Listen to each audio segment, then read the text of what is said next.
রাজধানীর আদাবর থানায় করা পোশাক শ্রমিক রুবেল হত্যা মামলায় গ্রেফতার হয়ে রিমান্ডে আছেন ১৪ দলের শরিক বাংলাদেশ ওয়ার্কার্স পার্টির সভাপতি ও সাবেক সংসদ সদস্য রাশেদ খান মেনন।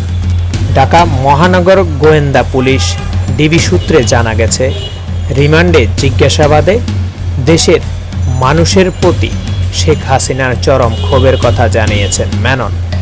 জিজ্ঞাসাবাদে মেনন বলেন, ১৯৭৫ সালে শেখ মুজিবুর রহমানকে সপরিবারে হত্যার কারণে এ দেশের মানুষের প্রতি চরম ক্ষোভ ছিল শেখ হাসিনার।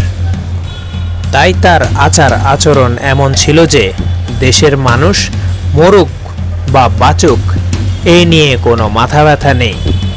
তিনি চেয়েছিলেন শুধু ক্ষমতায় আজীবন ক্ষমতা থাকার লোভ তাকে পেয়ে বসেছিল। এমন মন মানসিকতাই তার জন্য কাল হয়ে দাঁড়িয়েছে।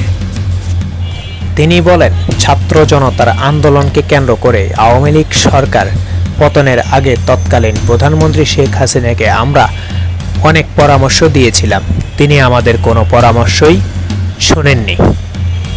রাশেদ খান মেনন বলেন, শেখ হাসিনাকে আমরা বারবার দেশের অর্থনৈতিক দুরবস্থার কথা মনে করিয়ে দিয়েছি, ছাত্র জনতার দাবি মেনে নিতে বলেছি, তিনি আমাদের কোনো কথার কর্ণপাত করেননি। পুলিশ, আনসার, বিজিবি এবং সেনাবাহিনীর উপর নির্ভর করে ক্ষমতায় থাকতে চেয়েছিলেন সাবেক প্রধানমন্ত্রী শেখ হাসিনা।